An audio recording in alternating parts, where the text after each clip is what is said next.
Yeah, that is wonderful. Yes, I like the commentary in a very entertaining form. So we're there with you, may I tell you. I mean, I'm busy, I write down things. things are going. You know, we want to heal up the family of that youth who pass where play football. I mean, it's the most unbelievable thing I've ever heard. And we hear about so much death in Jamaica, even babies being shot. And you feel it still, but when me hear about a little youth, man, may I tell you, man, it's like I'm an old child or family. I feel it.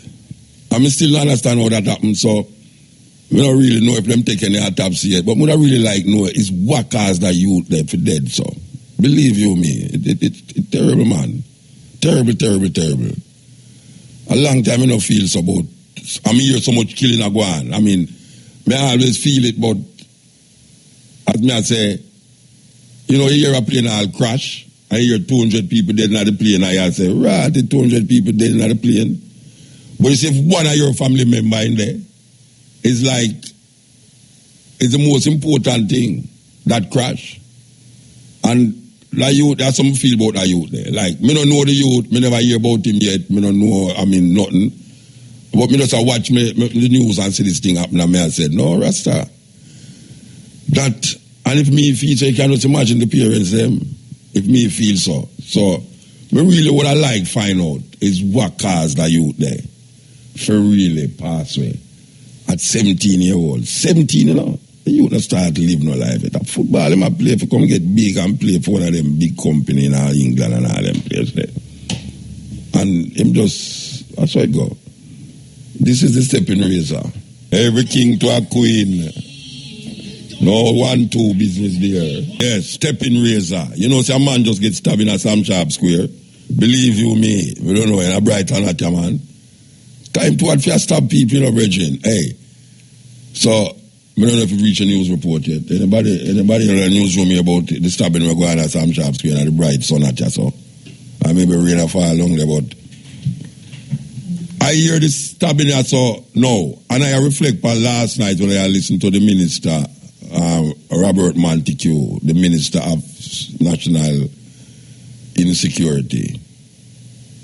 Because I listen to him and I feel safe. And I now realize why I don't want to interview politicians.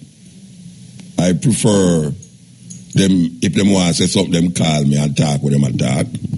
But I listen to this man on the TV and I say, but the man have all the things them right, him saying all the right things them. You know, I mean, they got how much $1 million from the enhancement fund to enhance this.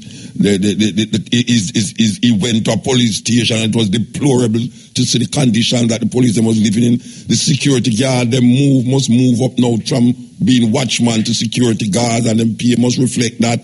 I mean, everything what you want to hear is what the man has say, you know. Everything.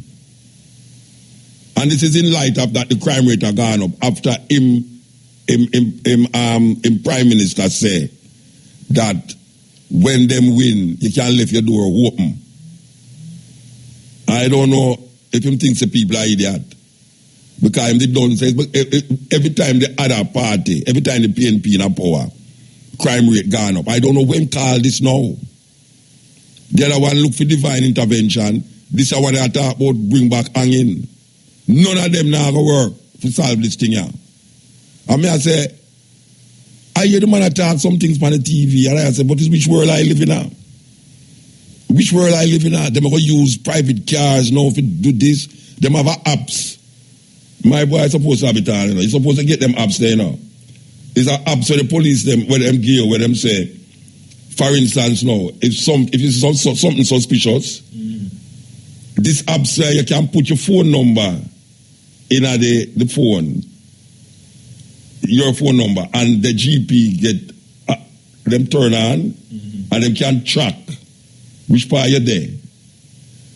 And immediately, you don't know any police react to anything immediately. I don't know the police, so I don't know. I hear the man say immediate life right now. I say, which Jamaica? I know Jamaica I live in that. It's some part in America, because I know it's not even America, it's some on TV. As long as a TV, I see a man calling a murder, and they look more here, wow. I say, right, the murder don't commit, and the police reach there already. No, Rasta, politician not easy, you know. Politician not easy, you know, believe you me, you know. Meanwhile, you know, me come down area the other day and I stop at one gas station. I look secure the gas station. I don't remember the place name, but it's the road where you turn for go at Islington. Islington the place name? Up there, so. And I hear him say him come from there too.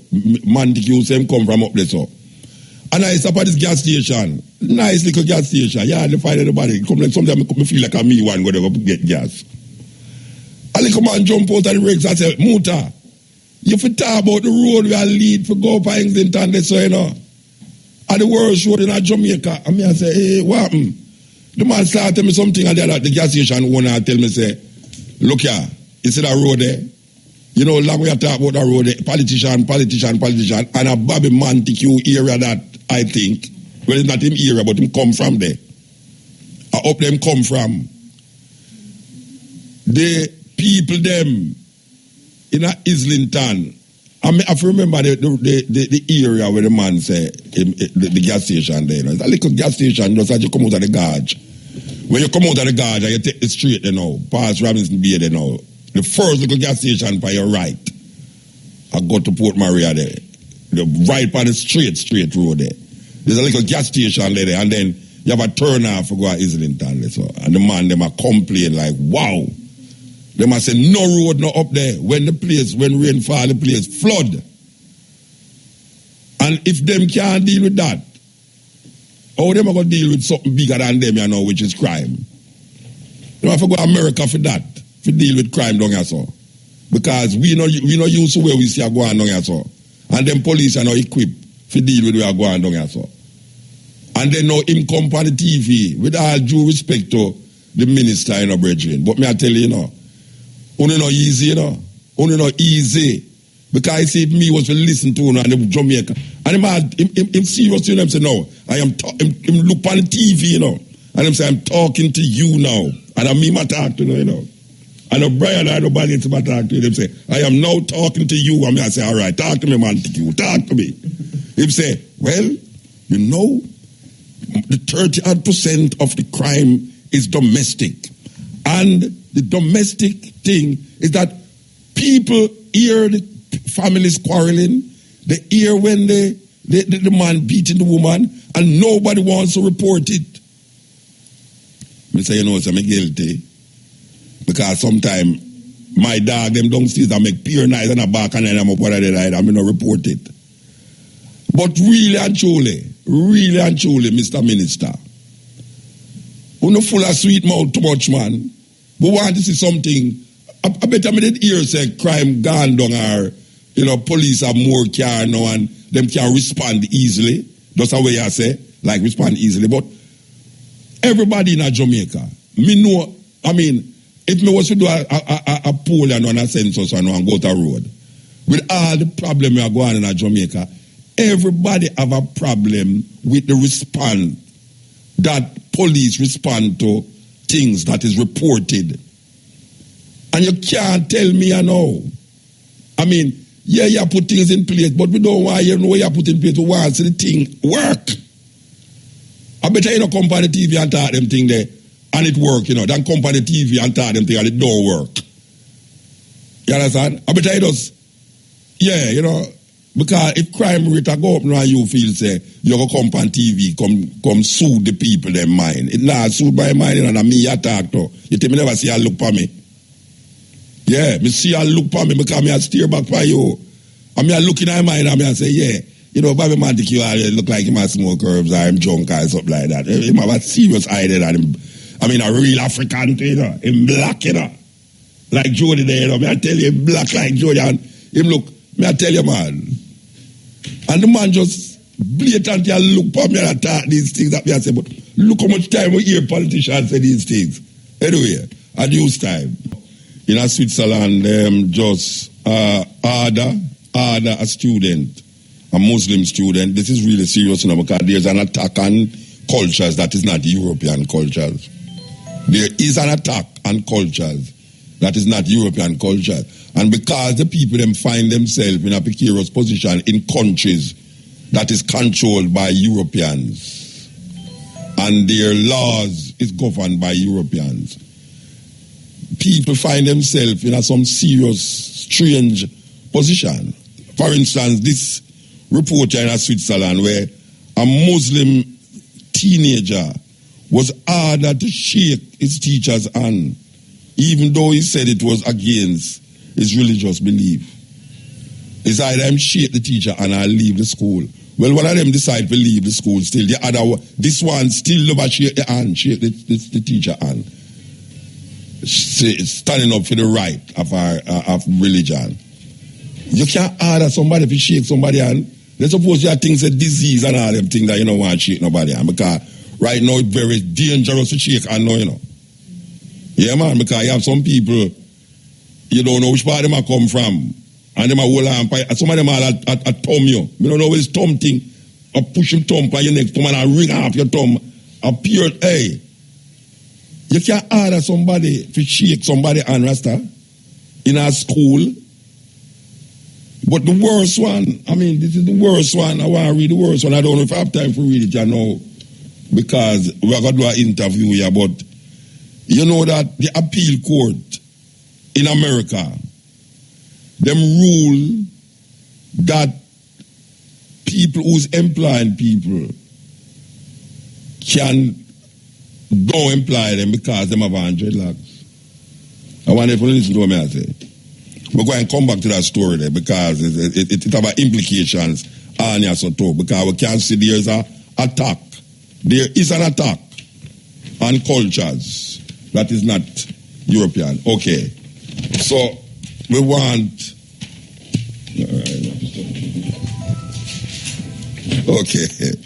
we want to speak to the Joshua Polakchek, who hope they have the name right. He's a counselor of the public affairs at the American Embassy in Kingston. Good afternoon. Hey, what going on to you? How are you? Me all right, man.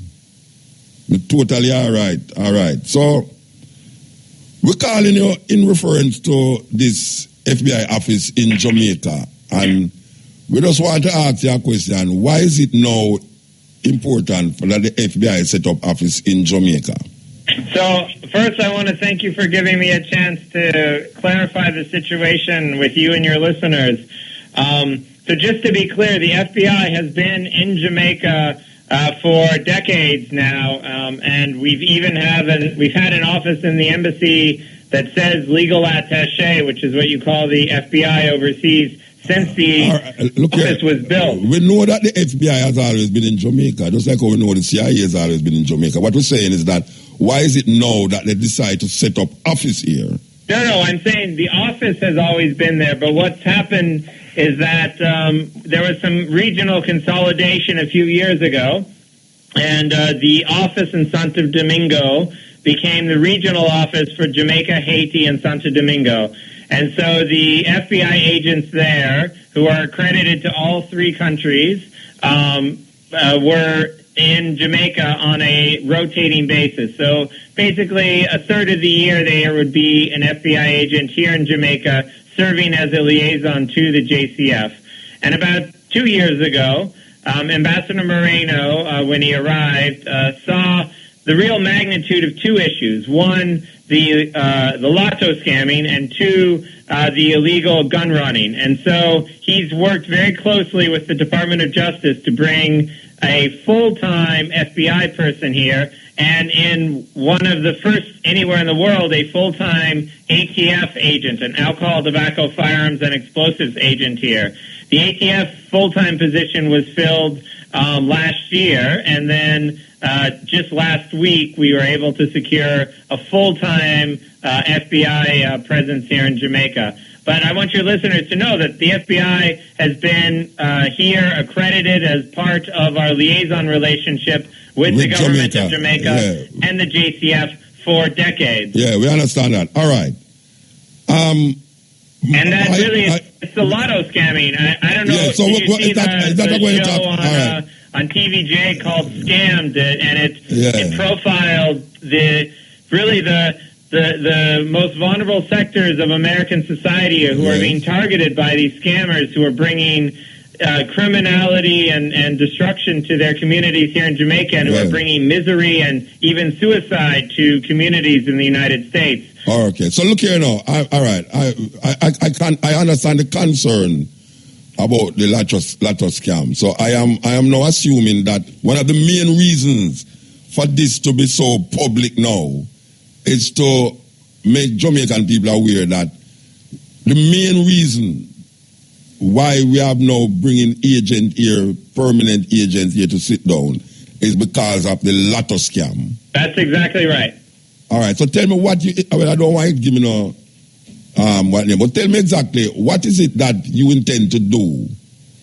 So you know that the lotto scam, it's something that only works if they're criminals in both countries, right? So you've got the scammers based here, and you've got the people who run the money up in the United States and who come up with the lead lists and the other things up in the United States.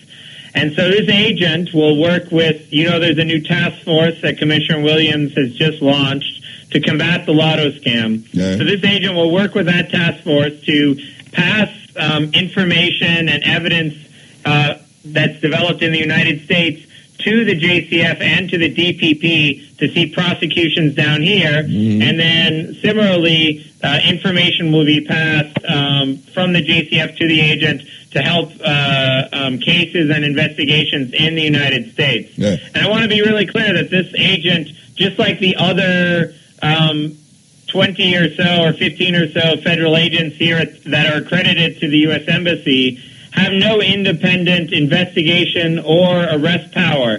Everything that they do must be done through the JCF.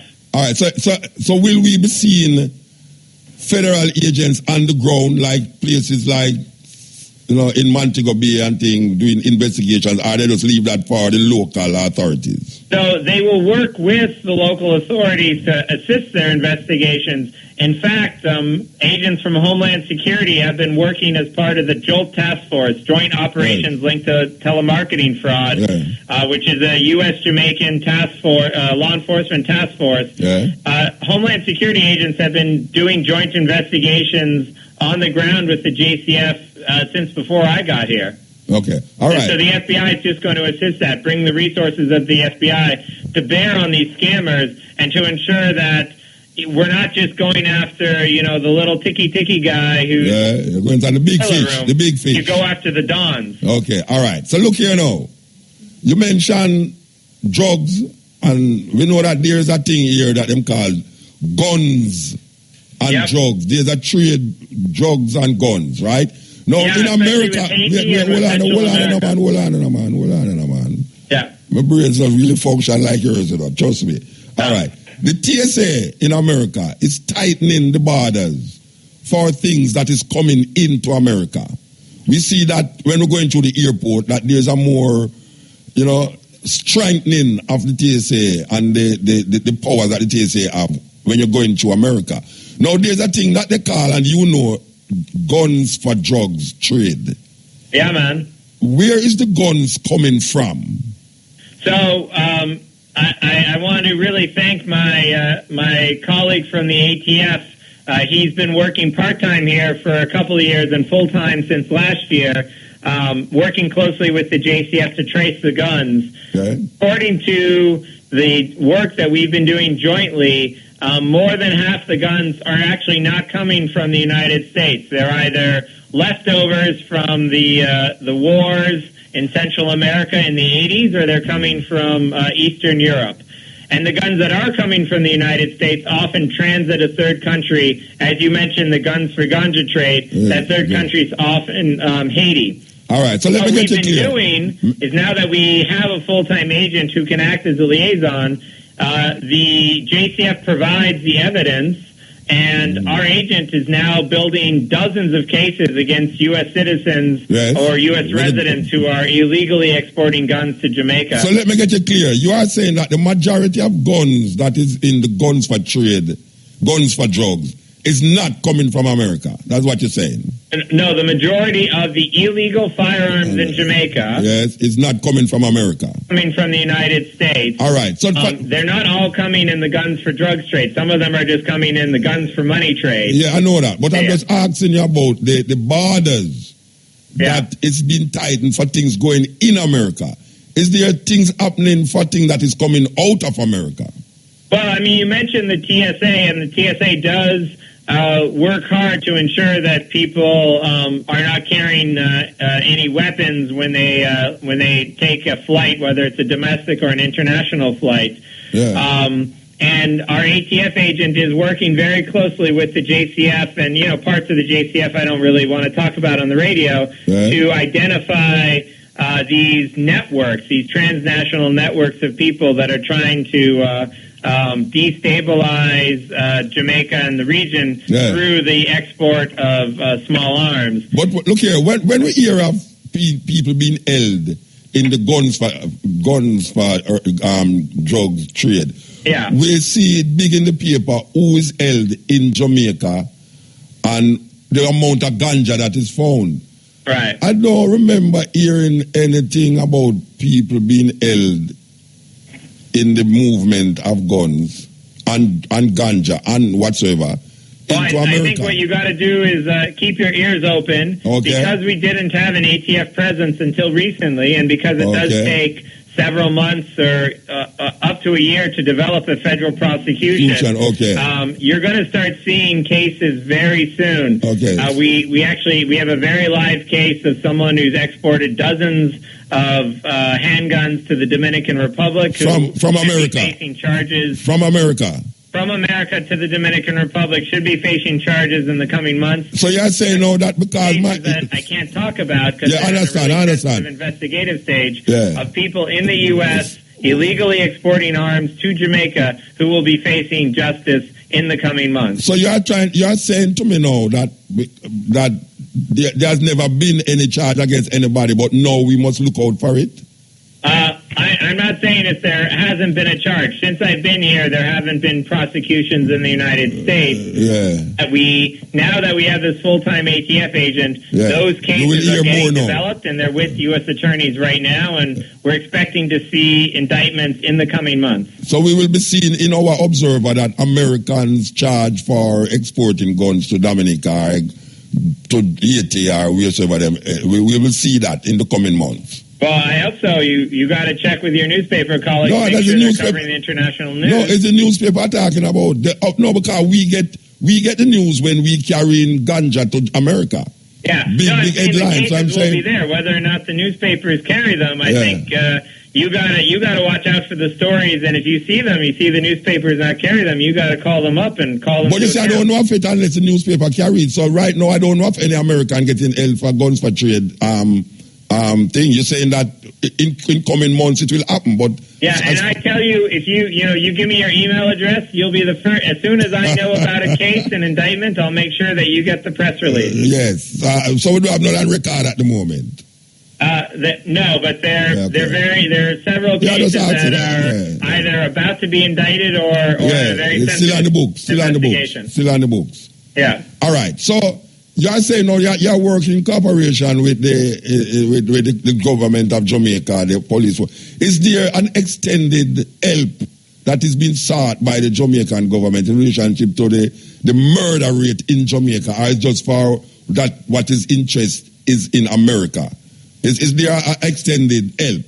Well, the commissioners talked about several cases where there's been what we would call a nexus, or somebody in the U.S. who's been involved in inciting violence or contracting murders within Jamaica. And we've assisted with several JCF officers to travel to the U.S. as liaisons to investigate or to observe U.S. investigations of cases that have a Jamaican connection, or where there is a Jamaican murder that had perhaps a U.S. connection. Yes, like the two peace officers, Peace Corps people. I don't know if it's Peace Corps. The two missionaries. The two missionaries who was murdered. How is that going? I mean, we hear that they held one person. How is that going? I can't talk about it. There are two people being held, and my understanding is that the hearing will be in February, the initial hearing. So we'll see the evidence presented in court at that point. Okay. But I really want to let you and your listeners know that the United States wants to see a secure and safe Jamaica. That's in our national interest. Yes. So when you talk about things that are in the U.S. interest, a safe and secure Jamaica is in the U.S. interest. Yeah, definitely. And I'm sure you've heard that I think it's something like 20% or more of all murders on the island are directly linked to these scammers, and then another high percentage are linked to these narco traffickers. Yes. And so it's in both of our countries' interest to attack these people, these criminals that are crossing borders and disrespecting the law in both countries. Yeah, but it's amazing to me that you are saying that you don't know of any charges and conviction laid against Americans yet with this guns and trade thing. And we have heard so much charges against Jamaicans carrying the drugs to America through the guns and trade thing. It's amazing. Well, it's a lot easier if you catch somebody with an illegal substance looking to export it, if you catch them in that moment of smuggling, right? Yeah. Than somebody in the U.S. who has a legal firearm. No, not a legal firearm. A shipment of guns going into Dominica or Haiti.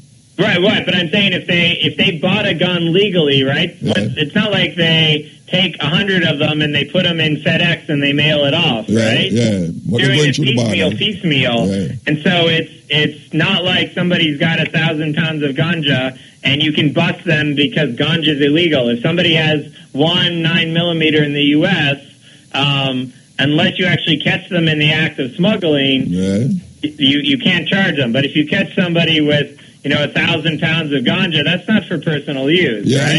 you never caught a box of guns with it. And you have never caught anybody with a box of guns going into Dominica or Haiti. You have never caught anybody. Yeah, Dominican Republic, not Dominica. I don't know what's going on in Dominica. Yeah, Dominican Republic. Sorry, Dominican Republic. You have never caught anybody going into Haiti. Given that there is a direct link, according to the JCF here, there's a direct link between Haiti and Jamaica with the guns for drugs trade. And there are also a lot of guns just floating around Haiti that haven't, that were either exported legally from the U.S.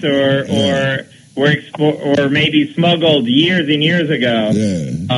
So it's similar. When I said half the guns have no U.S. connection. Yeah, but the other half might have a U.S. connection. Half might not, but that's why we have the ATF agent here trying to track down the people. Okay.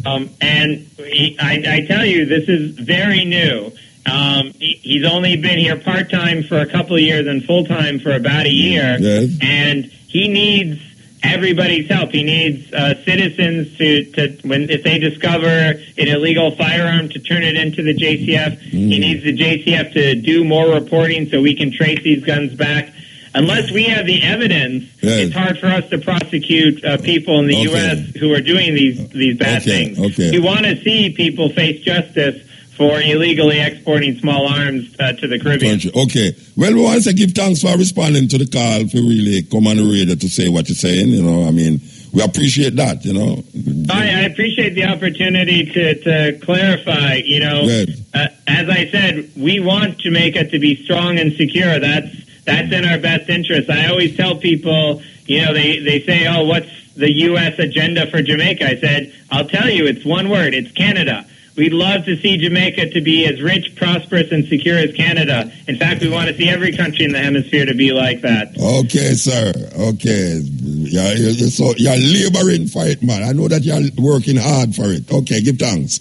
Yeah, so respect to you and your listeners, and look forward for the next time to come on the radio. I give thanks. Yes. Yeah. Okay, that was Joshua Polakchek.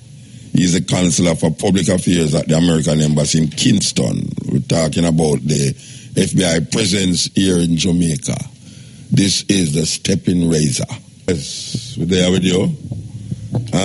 We just mentioned a while ago that in Switzerland, some youth, Muslim children, was ordered to shake their teacher's hand, even though they say it was against them religious belief. But they say this is that you have to do it. This is part of Switzerland culture. Now, unfortunately, a lot of us find ourselves in European places that where our belief system and our culture collide with their belief system and their culture. We see in France the other day when the attack start, Muslim women, were not allowed to even dress like how them want to dress in certain ways.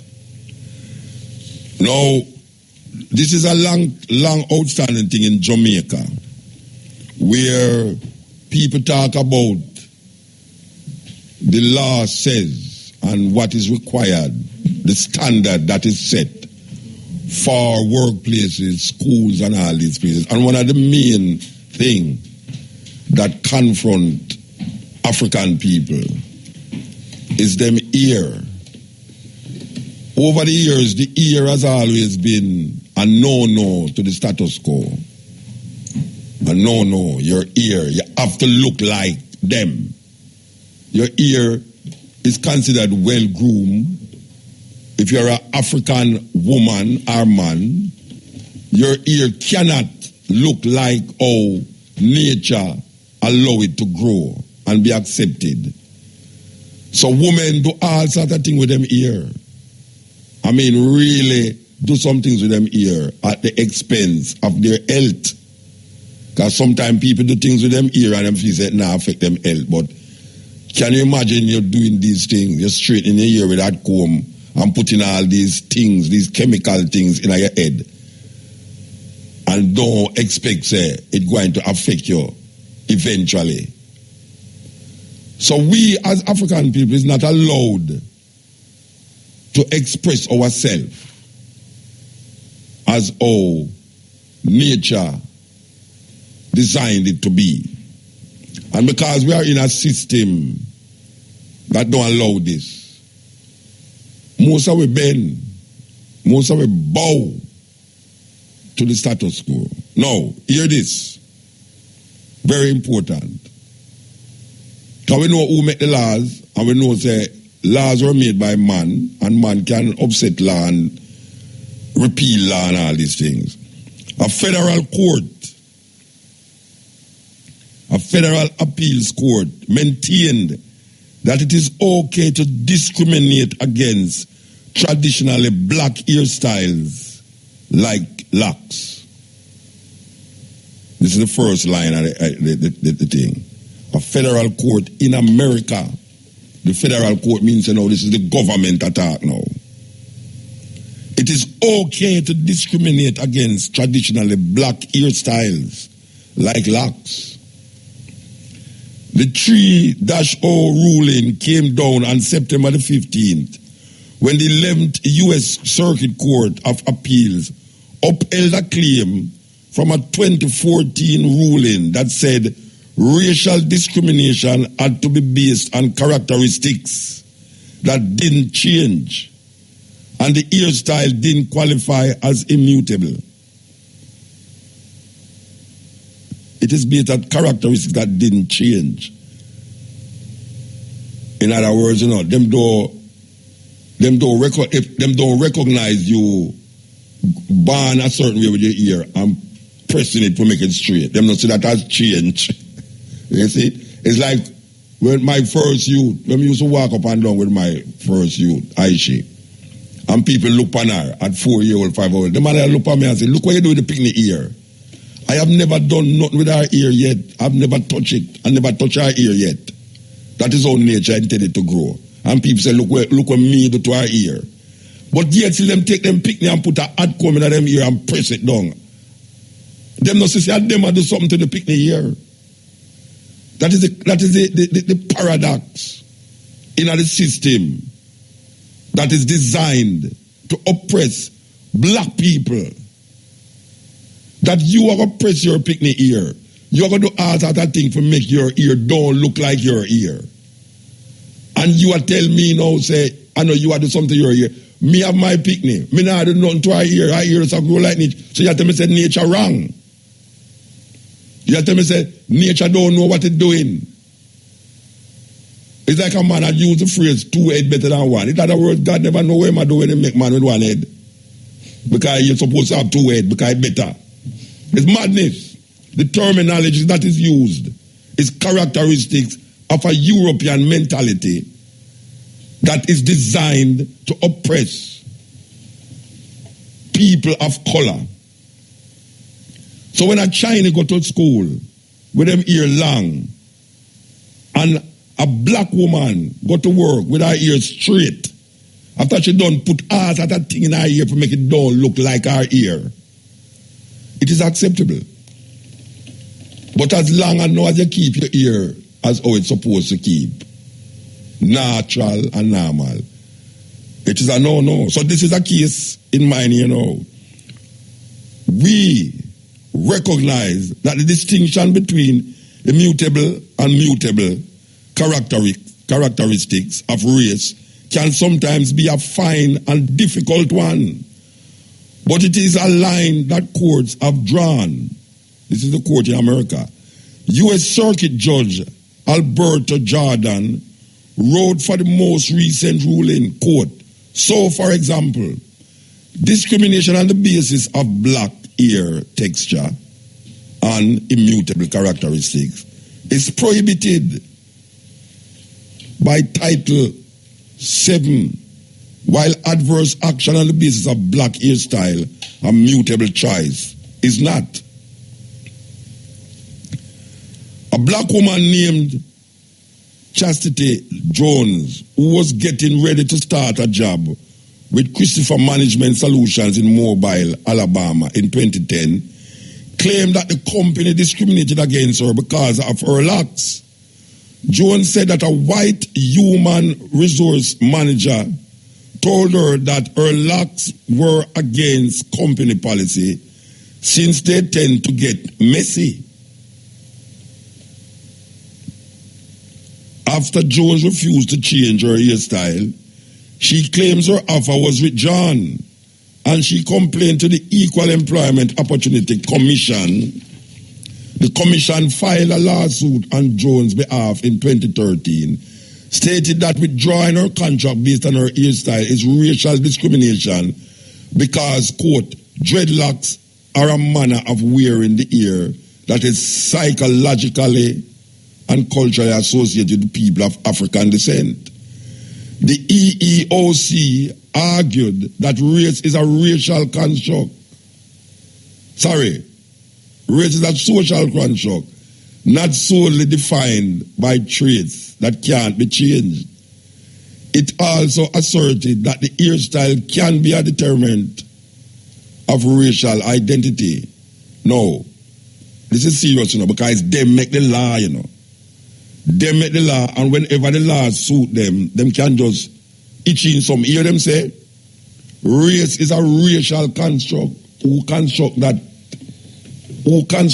social construct? Who construct it? Who construct race? Who is deciding race? The people in power. Who is the people in power? So they are saying that race is a social construct and not solely defined by traits that can't be changed. It also asserted that the hairstyle can be a determinant of racial identity. The Alabama Federal Court dismissed the EEOC's claim The commission filed an appeal in 2015 and the appellate court declined the EEOC's request to throw out the immutable or mutable distinction and upheld the federal court's original ruling.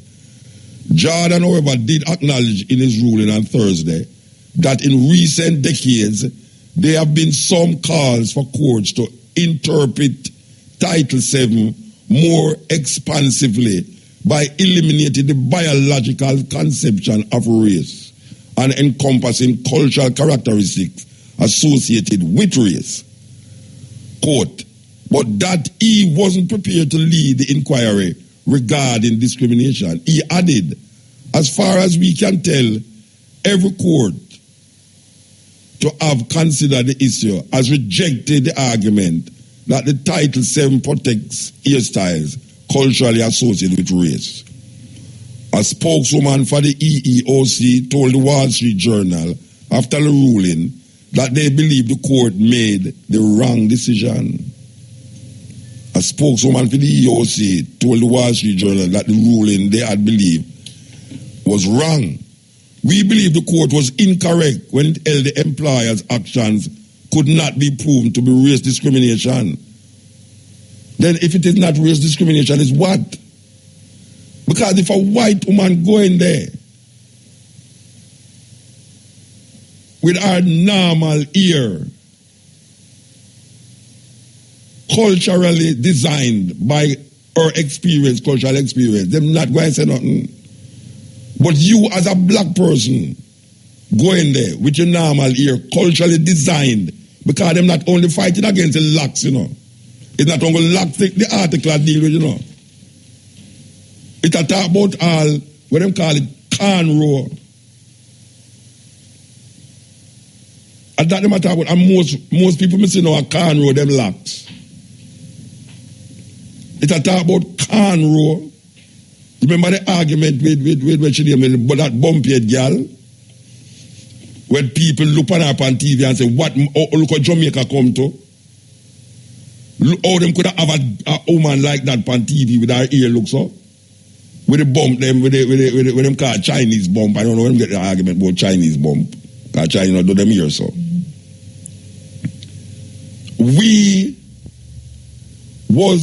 She was persecuted. Joan Andrea Hutchison was persecuted because she come on the TV with her hairstyle that was not European. And the same people them who uphold the status quo, which is black people them, look on her hairstyle as something that is not acceptable. How did they come to the conclusion that it was not acceptable? Because of the idea that anything will look like that as it relates to African people is not accepted in a culture that is not designed for African people. So when a youth ear is up there and nothing is done, let them go to school, and the teacher say, I'm not allowing you into the school with your ear look like that. Why? Because it is not well groomed. And not only well groomed, but that is the law of the school. How did those laws come about? That is the question. How did the law, the idea that black people have to do them ear a certain way will look more like white people ear? How did that law come about? It's the same people them, and then them have black people and look on your ear now. Because you have black people now where I look on it as disgusting more than white people now, you know. Yes, it's more disgusting to black people now than white people because the ignorance is so inculcated in our psyche, in our consciousness, that white people do have to tell we now, say this is not acceptable now. We are telling ourselves it's not acceptable. And see now the federal judge, the federal court in America, I say, look, come on, it's not accepted, yet still people say it's a wrong decision. I'm going to say that to Jamaica too. And the youth them in South Africa win the case. Can you imagine black youth in Africa, you know, do them here like how African design them hairstyle, African hairstyle. And you're in Africa and Africana tell you say, because of a white class system in a southern Africa there, I tell you say this is not acceptable. And the youth them have to go out terrible and them win the case. This is the next case like that, just like the shake hand thing. You are going to demand that a youth shake hand.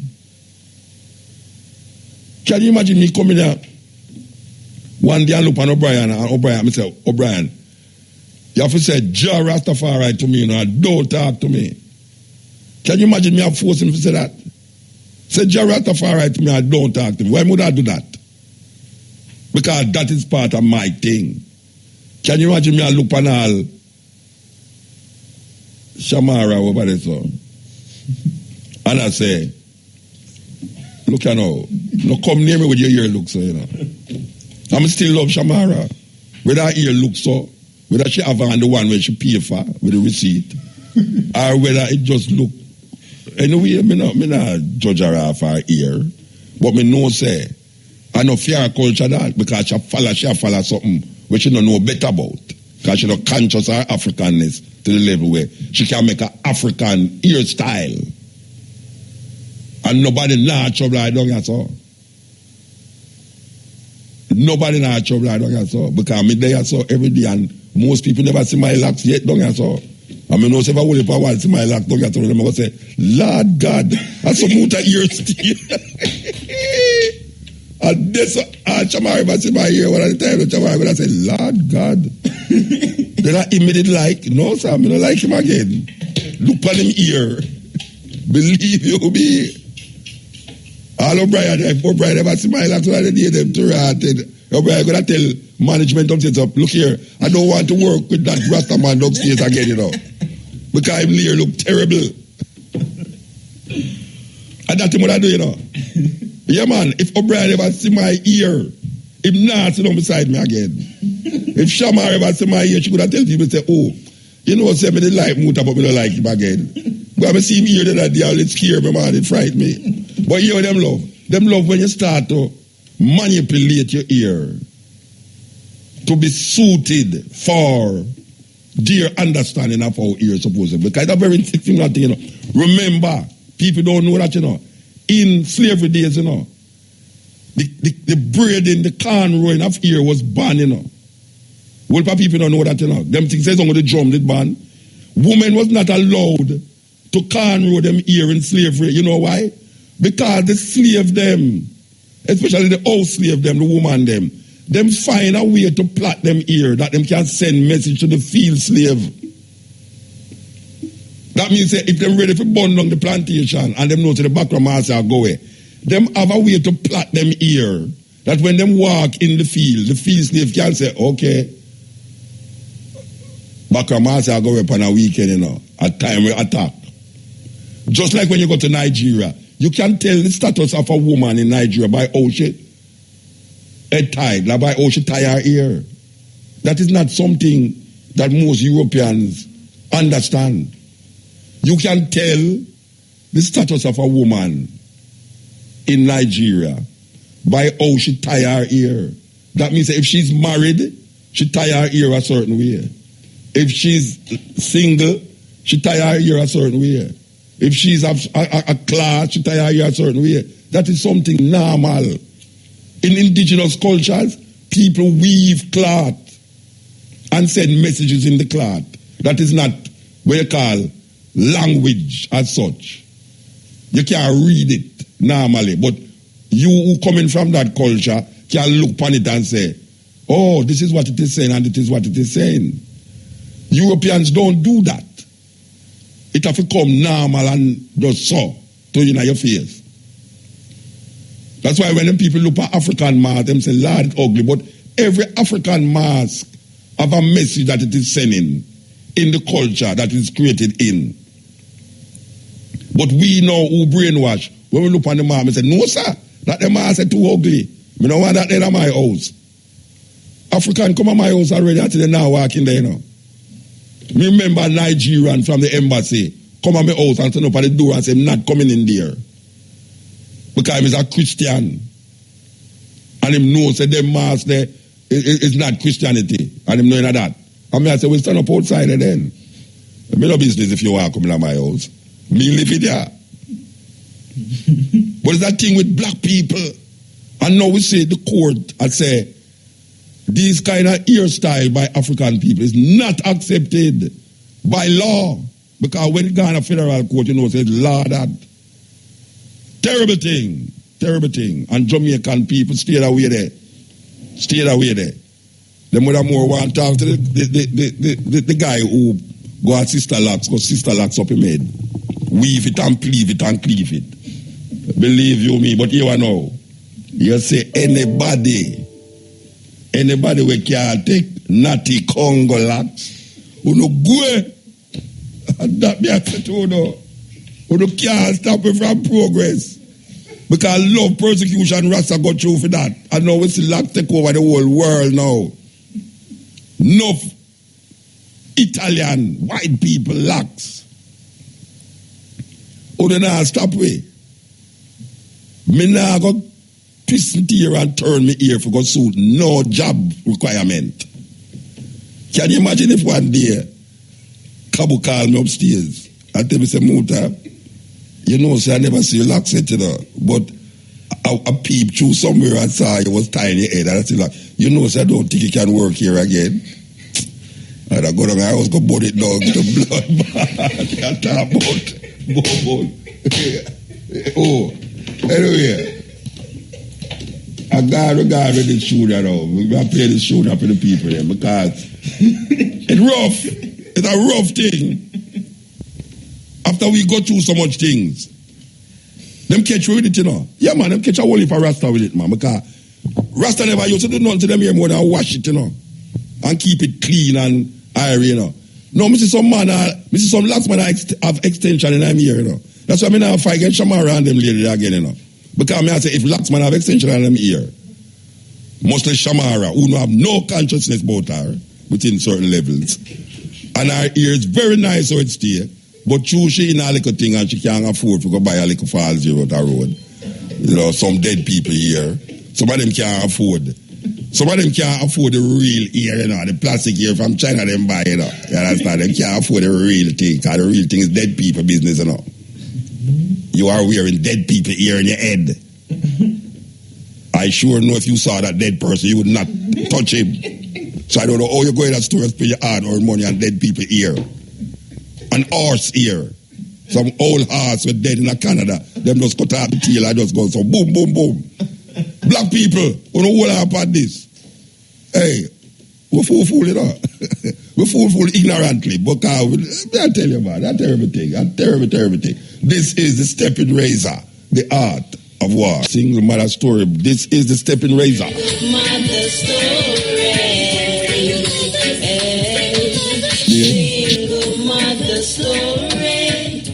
Yeah, and when you get right down to it, you know, sometimes people are tell you, say, you know, you don't want to give up your belief system because of food, clothes, and shelter. So people do a whole heap of things. Because I know, in the time when we just come, I know a whole heap of people cut off them picnic locks for them picnic at school. Because there was a time when them not allow no Rasta picnic in a school with no locks. We have a fight to reach us all. And it's still not fight, not done yet. Because we see now, not only locks now, them not accept your ear will look African like black. Remember Woolmaz, a woman down there used to name is Pinto, the principal.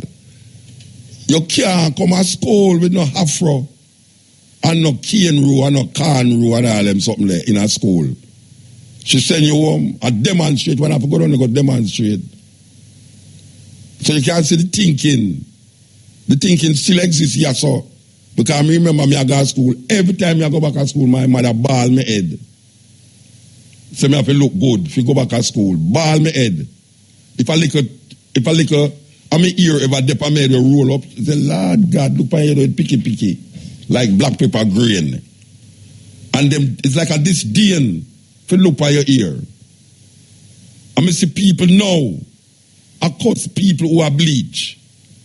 And them a take some things and a put in the chemical them a put in them worse than the bleach. And me hear people pontificate, well, you know, these ladies don't have any self-worth and self-value. Because they bleaching them skin wanting to look brown. Then when you have put chemical and thing in your ear for straight in for. If you look white, and that you do. So where you blame the bleacher them for? What is the difference between what the bleacher do with them face and what you are do with your ear? And them say, when you look on a woman beauty her ear, I better you ball your head. Believe you me, ball head woman look good. Not true, Brian? Mm-hmm. Ball head woman look good. Mm-hmm. Them look better than the woman them wear weird whole heap of things. I mean, me see some woman, man, if you decide to go kiss them and you hold him in them head, man, and you look in the back of your hand, it be your ear. Not only ear, grease. Pure grease. Like them a fried chicken or something, and the chicken thing turned over to them head. Pure grease. And then they lick it up. Yeah, you know what them a do. Your girl do it all the way. No, my girl here in there, man. Yeah. No, but seriously, man. And every day you hear them a bleach about the bleachers and the girl them a bleach because them not no self-value and them a lick them don't like them blackness. Then wait there. You like your blackness when you had your ear, so? Bleachers. Lick out against them when them attack against you, no. Lick out against them blouse and skirt when them attack against you, no. When them look on them and say, oh, no, bleach because they don't like when blackness. Tell them, say, them a chemical up them ear because them don't like them blackness neither. And you have some rats that fall for that. Because what them a do? Them do them ear every kind of way to make it not look like locks. Every kind of way to make it not look like it locks. Because them want to get a job, looking in the workplace. You know, see, the self-reliance that we spoke about in the culture, it has disappeared because most of us want to assimilate into the system and not be who we are. We have to change ourselves and make the system change we because of how the system set up. So the two youth them in Switzerland decided them, nah, shake your hand at the teacher because them none of that. You know, see it? And nobody can tell me about more about shake hand when me not really believe in a shake hand. You have some places where man kiss you by your mouth. Some cultures, a man agree and kiss you by your mouth. I must hold you tight and just kiss you by your jaw. Boom, kiss one jaw. Boom, kiss the next jaw. Boom, kiss the next jaw. And you would have to look at them and say, you nah do that, you know. Because you come from a culture where I say, oh, me don't want a man kiss me. Yes, in another culture, every man kiss every man when you greet them. I just saw it go. A culture's in cultures. But when you start to find yourself in our next man property, you have to yield to him ways. Look here how the ways go. If you want to stay in there, you have to yield to it. Nothing wrong with that. If you come in my house and me say no smoking, you can't come tell me say you smoke all the while so you can't stop me. No, come out of my house. I just say go. Then you have to put on the cigarette for coming in my house. No guy can come in my house and I talk about, boy, you want to see me want to go outside with that. Go outside with that at my house. So if you come in my house, just like how men and people set up them things, you know, you're in my yard, me say shake hand, you have to shake me and I leave. You understand? But yet still now, you can't fight that. If you're in a culture, where the culture is the people them, and the same culture now, from the same people them in that culture, I tell you, say you must look like how you're supposed to look. Then you have to fight it. It's a different thing. You have to fight it. It's a different thing if I go to America and a man say, don't do this because that. Different from if I in a Jamaica and the culture say, look here, this and that. Who decide the culture? We cannot keep making the colonial masters residue of colonialism that is perpetuated now by neo-colonialism, by these bossy slaves and people in authority. And people who feel like, say, them is some little, not even feel like, them is some little lucky of the system to come tell we now how we must put our ear because it don't look presentable and acceptable. There was a time when black people couldn't walk through the front of any hotel in Jamaica. No hotel, black people could have walked. They make you, all musicians go through that more than everybody. You have to walk through the kitchen. Imagine you are play up on stage for white people. Tourist attraction. And when you are coming at the hotel, them can't make you walk through the lobby. You have to walk through the kitchen. Them things that did happen in Jamaica, I don't know if it still happen, because we're supposed to have more sense now. No guy couldn't come tell me he must walk through kitchen because I can't walk through the lobby. Them did have Sheraton Hotel one time, years ago them did have a hotel named Sheraton Hotel in Kingston there. It burned up the other day and certain things are going on. The general manager, me know the general manager because I used to dead on a Negril Beach Village. Me dead on a Negril Beach Village for 4 years. 4 years me dead on Negril Beach Village. And them the days me never used to wear nothing for my head. Me never used to wear long pants. And me never used to wear shoes. And me down on Negril Beach Village for 4 years. And me the Kingston now and the woman who know me as the manager decided say, you can come check me, I'm at the Sheraton. As me stepping at the door, so I walk in the lobby. A little guy, almost like a security, and work at the front desk. Excuse me, you can't come in here without shoes. I say, okay. I come to somebody still, and I mean, if I never come to somebody, I wouldn't want to come in here really. It's the man that bring down excitement upon me now, It's the manager. The manager come out now and say, Muda Baruka, how you do? You see when them turn on and realize, me and the woman hug up. That is the end of that. But me not carry it no further. I see them going to one store up at, what them call it, Casco, or something up at Red Hills. Them have a big sign, no barefoot, no t-shirt, no T-shirt. Yeah, no this, no that. Appear no, there.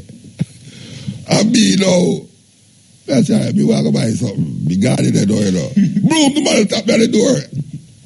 Muta Baruka, where you want to say, them not alone when they are very foot, You see me when them attack, one white man, short white man come up and say, Muta Baruka, wow, I didn't know I would see you in Jamaica. I saw you in San Francisco performing. It was lovely. Right, he was a man going over me. Everybody was in awe, man. He said, what do you want? I'm started to say, oh, come on, man, come here. The man can't go clear that head. That's what they're big, Can't be clear down and talk to me and say, when I was in California as a youth, I saw you at, when I place at him, Sadigo, somewhere Sadigo, and I say, man, it was a great show, man. No, he's a member. I can't come, he's a member. You know, see it? So it's like, if you don't stand up firm and decide, well, this are you, and you now bow because of some little idiosyncrasies and some little crazy law, when I have nothing to do with nothing. It don't have nothing. I mean, I can understand when a man say, you must go in a supermarket without shoes because something might dip on the ground, buckler them thing that might dip on the ground, and it quite cut you and all them something there. But when a man will tell me, say, me see a restaurant and me can't go in there. And me I say, I know because of shoes, no. Me I say, then, you in there so with your shoes, and you never watch your shoes yet. And every time me go back to my house, me have to watch my shoes. And you know watch your shoes. What kind of madness is that? And a guy, watch out. Anytime he put on shoes, and me must decide to do that. No guy now gonna make me do it because he must set up law. Or it's going to give me the shoes. Me and my brethren Abazir are going to plane in Britain, London, And them say, excuse me, sir, you can't go on and plane without shoes. And I say, okay, so what you going to do? The man just go around the car and take out, when them give in a first class, them give you slippers, socks and all them, something, the toothbrush and all them thing there, and just come give you, And we just draw that on and walk going on the plane. Understand? And we reach out on the plane, we take it off, and we come out of the plane, we have it on.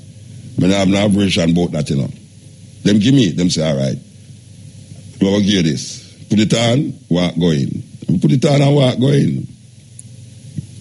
We think that guy will get me now. Because he have some little mentality in him. I know say I will if a man lose it still. The guy now get me mad, you know. No man now get me mad if he lose my vibes when me develop for myself over the years. I really see the ugly girl again.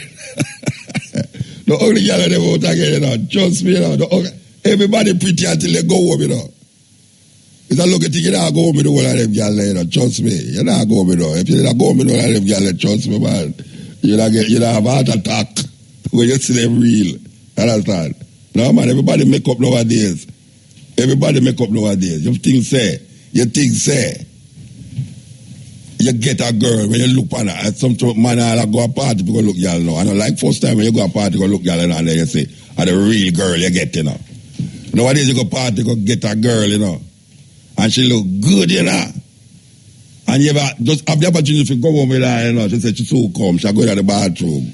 When she come back, that different girl, you say, but wait, you have a sister because you will come home with.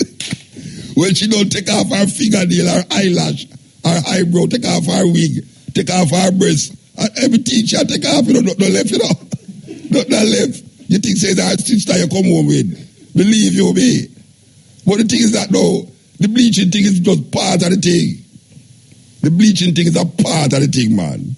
Because when me see woman do to them ear, the amount of things when me see woman put in them ear in a Jamaica, you are going to tell me, say, you better than the bleacher. You better than the bleacher when you don't do all them things to your ear. No, Rasta, kid yourself, man. Kid yourself. Steppin Razor, the art of war. Yes, we have so much things we want to cover here, so we want to tell you about the coming burial of Prince Buster. We heard that his body is being flown to Jamaica today, and the funeral is on Saturday. Yes, so we want to tell you that there will be a tribute concert after, right down there at the Institute of Jamaica Auditorium on Saturday, and it starts at 4 p.m. So that is the tribute for Prince Buster. Prince Buster will be buried in Maypen Cemetery. That is what we were told yesterday. I don't see it on this paper here, but I am told that he will be buried in Maypen Cemetery. Yes, interment in the Maypen Cemetery. And this is Saturday the 24th. And the funeral thing starts at 2 p.m. And then after that, at 4 o'clock, they will go to the Institute of Jamaica. Will be about tribute performance by people like Ken Booth, Derek Morgan, Stranger Cole, Mystic Revelation of Rastafari, and We the People. That's Light Pass and We the People. That's at 4. And we want to remind you also that this thing from between Germany and Jamaica will take place at Java Center there Saturday, at 7 o'clock.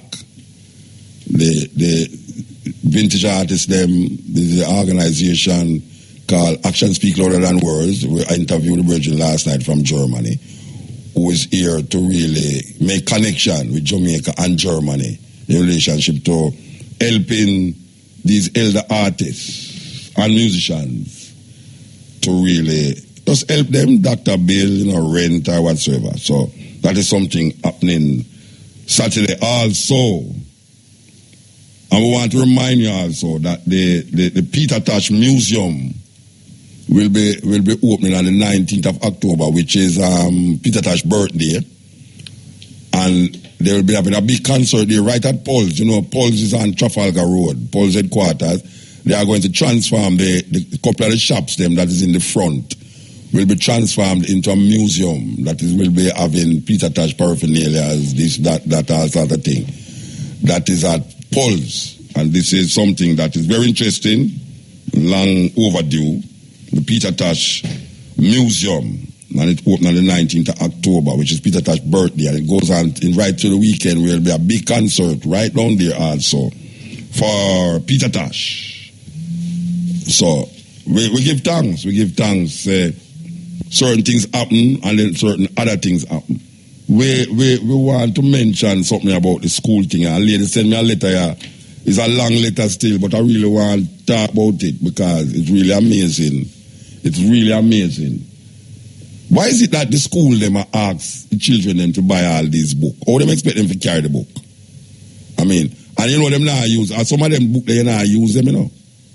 There was a time when I used to go to school, you know, you could have exchange book. Like if you come out of that class and you got in a higher class, you could have actually sell the pick them in the lower class, the book them you did use book. Nowadays you can't do that. I don't know why you can't do that. Because it look like every term them change the book them. I don't know if the Ministry of Education will work with the book publishers. It's a terrible thing, you know. I am wondering if the Ministry of Education is working with the book publishers. You know, we bring out a new book for maths, you know. I think we should use this book instead of that one that we used last year. Or, you know, we bring out a part 2 of the maths book that you used last year. I think you should use this one. It's more advanced. Or, you know, realize Jamaican people in a serious problem when it come on to finance and all them something like. I don't know if it look that way to anybody else, but it come to me like more destituted people up on the road now than before. Really. I see more people are laid down on the ground now. I see more windshield. Like there was a time when you're driving at Kingston and it's only like Devon House corner and up Alfred Tree there so beside the St. Andrew Church and up Ligony there so. Right at Matilda's corner there so. But I realize every corner you go now, a guy a wipe windshield. All in the rain, my wipe windshield. I mean, I say, but Bridget, you know, it's a rain a fall, Bridget. You know what? Him see things are move, you know. Your windshield wiper go click, click, click, click, click, click, and they come out of a road, you know, why windshield wipe. And the weird thing about it, you know, a guy wipe your windshield up at Matilda's corner. And when you drive, go down at the bottom, when you go down at Devon House, a man come cross the road now. And you tell him, say, Bridget, me just get a man a money, say, wipe windshield. He say, mount of a road, come on. You see the man wipe your windshield good. Boom, him just start spray the whole heap of grease by your car and start wipe it again. And when you say, well, sometimes I'm glad when the thing say green, quick. And someone around come cross the road and thing just say green. I mean, just say, all right, drive immediately. Because sometimes it's pressure, you know, and them youth, they don't understand pressure, you know. Them youth understand, say, watch out, every car I know have a windshield wiper. And more than likely, me as a man now, me a pass Devon Road. More time in the town, all 3-4 times, me a pass Pantrafalgar Road. So if a man a wipe your windshield glass when you go, no dirt, no touch up your windshield glass when you come, you know. And them smart, you know, because them set up over the side where Mark stop. And when them see the light change, you want to run go over the other side. I mean, I say about Bridget, really and truly. But me see some of them now turn hardware. I mean, feel good about that hardware store. You have some youth will look like a hardware. So when them approach you, him have a car this, him have windshield wiper cell, him have this, that, him have lighter, him have all sort of thing round him. I mean, I say, well, at least him has to say, him have to do something. And him can't afford no rent for no store. So him just make himself become the store. Or some youth now just decide why them going to sell what them call donut and this and that. And when a man come to me with them donut, you know, I mean, I want to say this for the radio, no make a man feel him should have come to me donut all the while, you know. When a man come to me with donut, you know, and say, wait, are you out? I mean, you know, eat them things there, you know. You know, say, him me want to give the money. Yeah, man, I me want to give the money. The man who come to me with the donut, and then when them look at me, he say, Mota, but no, say, I eat donut, you know. And I say, come on, man, I'm give my money and take. No, I say, I say that now. I put myself in a danger now. Because when I say, you know, your Mota say, if you go look at him and tell him, say, I know you don't eat donut, but give him money. It's not going to work there, it'll work that way there. It'll work that way there, you know. Sometimes you're going to look it to, you know. Sometimes you pass all the stuff like them and you're going to look it, you know. And you tell a man, say, but I know, say, you know, say, you feel some name Mota Baroka, but it's on the road, me I go look it, you know. You know, see it. But me realize it's a whole heap of man upon the road now, and in the evening now, I see people lay down on the sidewalk and everything more than usual. More than usual. I don't know if this is so nasty if you talk on the radio, but no, me not talk about that. Believe you me. I don't want to discuss the listener there. But I want me to discuss them already. You understand? But no, believe you me. And it's not all people me I see to, you know. It's not all people me I see, you know. You know, Bridget, you know, if you're a long while, there's this dread where you used to stand up a corner with the motorbike and them little girl in a uniform. Him always not have no gas. And anytime you pass him, say, boy, you want to see the car, the truck, the bike without a gas. So I ask if you're done, you know? And you give him the done, you know? He used to stand up a Waterloo Road corner there. Because me used to live on a Waterloo Road, Waterloo Avenue. And when I drive come on the car, I see him say, him now remember say me drive on the road all the way. Anyway, him say, why you want to me look at money for gas, you know? I say, hey. And when you see a little girl, you know, you kind of have sympathy because you say, boy, the little girl want to reach at school or go home now. So, boom, you give them a money. You say, you drive around near to where the house where them used to live in, where the Prime Minister supposed to live in, she don't live in there. Oh gosh, man. Anyway, Lady Musgrave. When you drive around Lady Musgrave, you see the bridge in Singapore with the little girl on the bike. Unfortunately, him now mark the people them who pass him before down on the other side of the road, down there. So after me done give him $100 now, down at Waterloo, me go, I'm Lady Musgrave, me see him stand up there so now. So I stop like catch with them come to me now, you know. And them say, how are you? So the bike you thrown there? No, ride the bike. Let him say the bike want gas. The bike don't want no gas. That's scam. Hey, watch out. You see all the things set in Jamaica now, you have to be innovative for hustle money in Jamaica, you know. I mean, I wrong no man for do them something that's still, you know, but him have to know, say, when you give him one time, you must mark your face. Me not wrong no man for do it. But me I say, within that level there, the system set up where you have to do something, well, and I will say have to, but the system set up where man find a way there, and it's a very innovative thing to do. Just put your little youth beside you. Right, it's like a man up a Canadian embassy corner. Him in a wheelchair, you know, and him have a brother push him, you know. I mean, I tell a lie about this, you know. Me and my lady sit down in the sit down in the car all the way at the top, you know. Him in a wheelchair, right? And him have a man a push him, and every car come and try to beg her money. All right. One of the day we are drive come up the road, you know. And a man say, hey boy, I mean, I know what him do, you know. The man get up out of the wheelchair and run. I say, but look at that, the way all the way we are passing, we are feel sorry for him. All the way we are passing and sorry for him. The man has get up out of the wheelchair and run to Ratted. Anyway, this music news time, you know. No, music news not come yet. All right. Yeah. So, me don't know. Me blame the government. I blame the government. Yeah, man. The government is causing people to be very creative in their schemes to solicit and to draw money from people who them feel should give them. And the weirdest thing, artists and musicians feel it more than anybody else.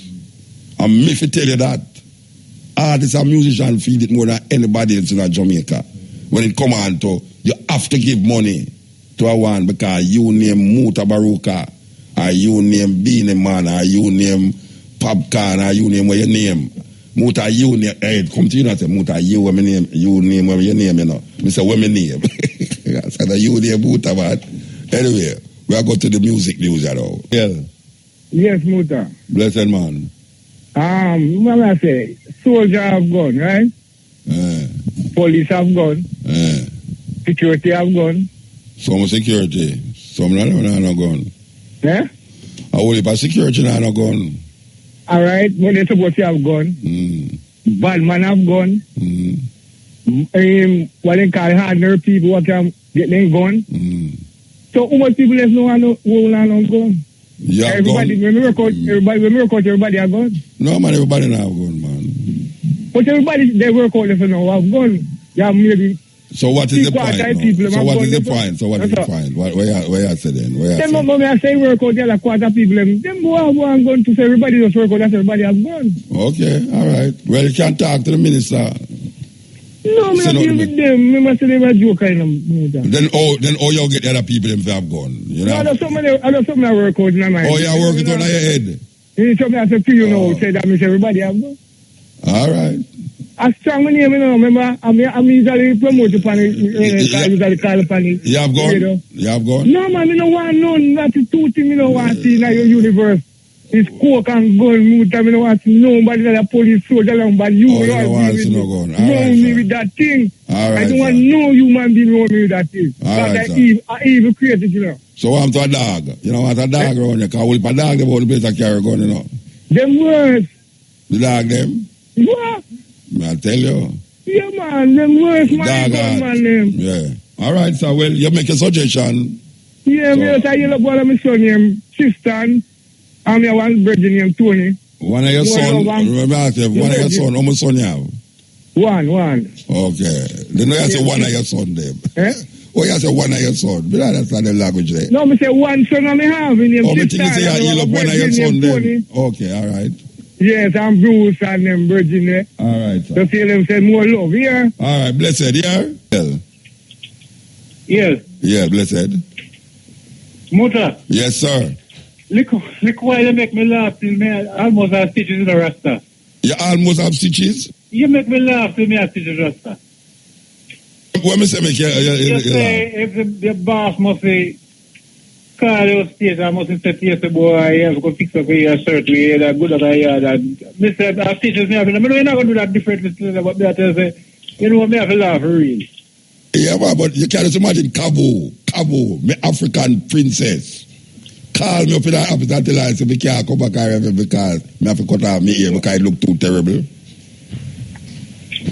Would I call the FBI for her, man? Yeah.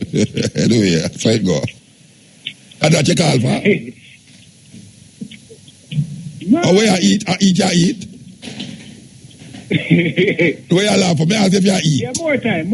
All right, more time. Yeah. Go and eat more time. I tell you. Where the people come from, Rasta? No. You want to eat and I can't about more time. All right. Catch you by eating, you know. Catch you by eating, but if never know to me, you're the eating. Yes, ill. Yeah, blessed. Motor. Yes, sir. You know one of the reasons why the police can't solve crime in Jamaica? No. Is because when you call them, they don't come. That may I tell you, Bobby Montague, you on the TV and talk about like immediately. There's no police. Yeah. When you calling them come immediately. None. I know. Right. I live about a quarter of a mile from a police station. And I saw a man trying to break in my neighbor's house. And I called the police and they're telling me I must try and catch him. I'm serious. And I said wait. Give me some water then. Shabara, go get some water from the dizzy. No, that one is dizzy. No, me black out a while ago, you know. No, I need some water, Rasta, trust me. No. I'm serious. No, you call him. No, you have to hang up in the car. Because we have to laugh every time.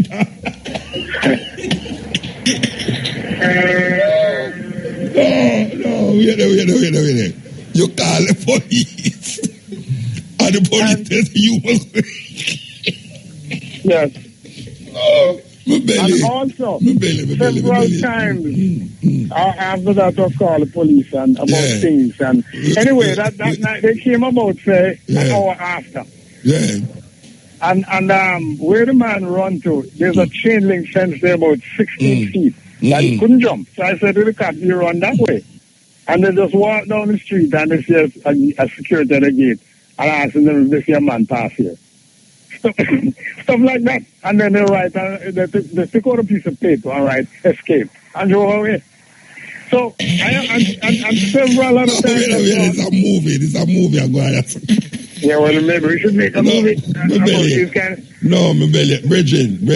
You're going to make me carry the rest of the show, you know, Rasta. No, believe you me. well, I got to tell you. Okay, now, this about 3 weeks ago, we saw a man have some cuts on him. Hello?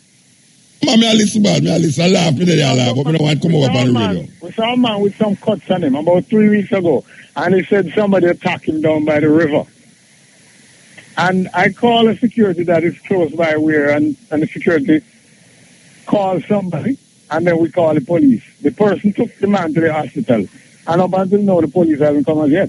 And that was about 3 weeks ago. That is about, do you know San Souci Hotel? Which hotel? San Souci. Which part of that there? That's right at White Room. Yeah. Right at the back gate, we saw the man. And look at where the police station is. Yeah, and them still not come yet. Yes. Man, so some people cut him up, attacked him and cut him up down by the river. You know where the river is? Yeah, man. And then we had a good Samaritan took him down to the hospital. That was about 3 weeks ago.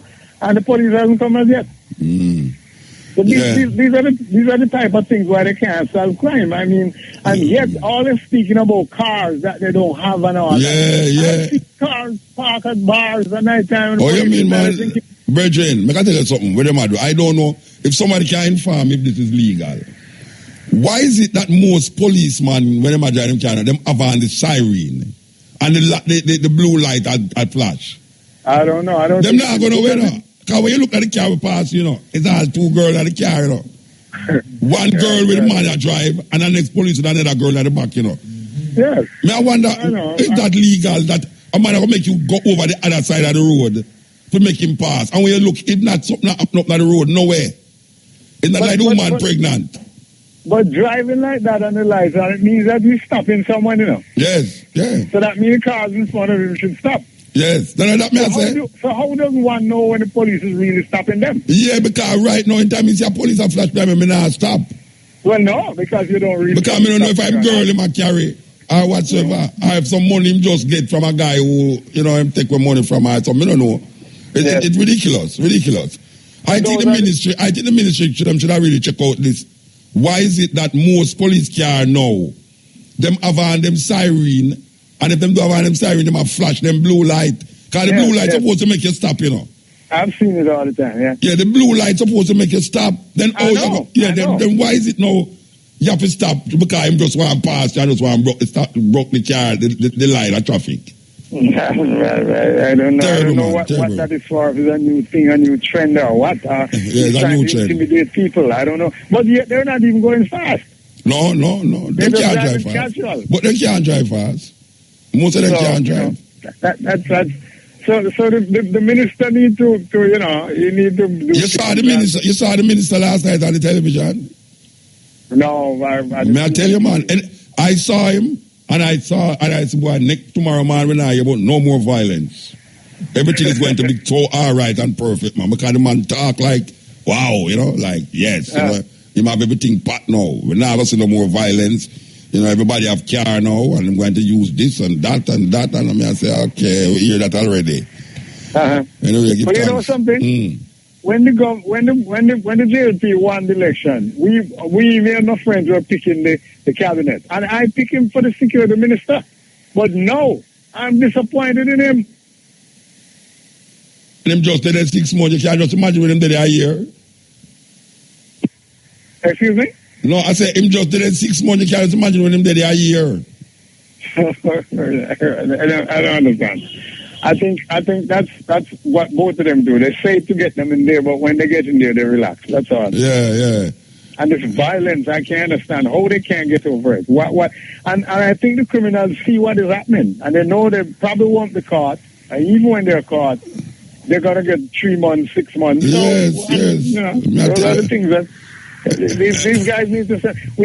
I think the courts need to set examples with these guys. Yes. Well, it's like the courts, I'm so slow. You remember the man in America that they have those 2 girls locked up in his house? Yeah.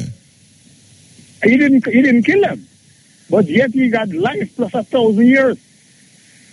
Yeah, well, nobody now get no 1,000 years in Jamaica, you know. Well, because you know the problem with that? You could have given a man 1,000 years and live 1,000 years and come out back.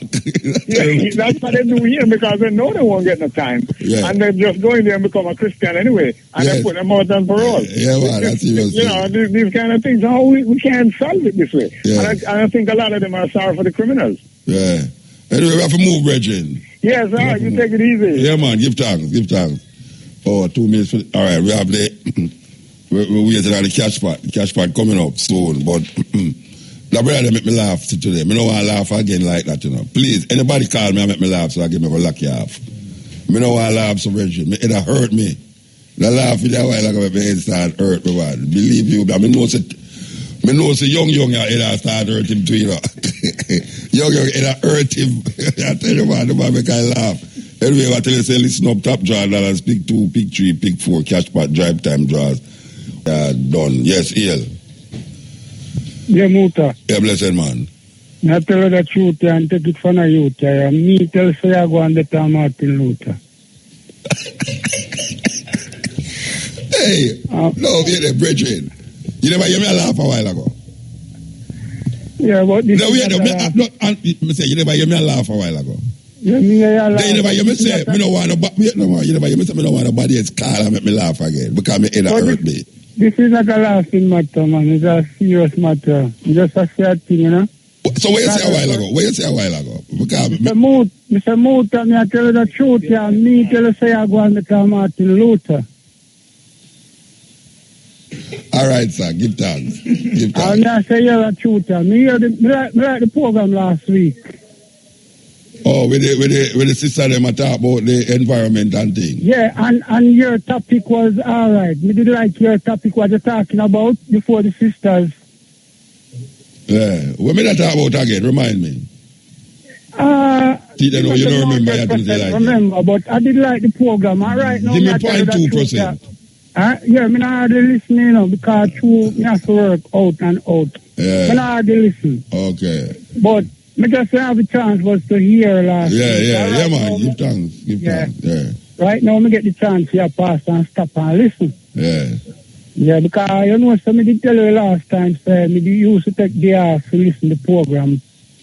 But me can't afford me not to do it 100% again, you know. But me just a pass and I'll give you a year as regular call. No, man, give thanks, man. And me have the sound and I'm cutting razor, you know. Yeah, you didn't tell me that too. Yeah, and we still want you come drop 2 tunes on it. Tomorrow we'll drop some tune. You know, some more foundation tune we play. And which part is it there again? Which part is there again? Tell me. No, man, we there one place near Mount Pleasant, in St. Andreas. I like how you said Mount Pleasant. Yeah, man. Yeah, Mount Pleasant. You're a good man when you say Mount Pleasant. Yeah, man, and you don't know Muta. It's all about the vibe. When you can't when you feel the vibe, you can't too steady. And I don't know it already. We get a link because we there all listen. All right, sir.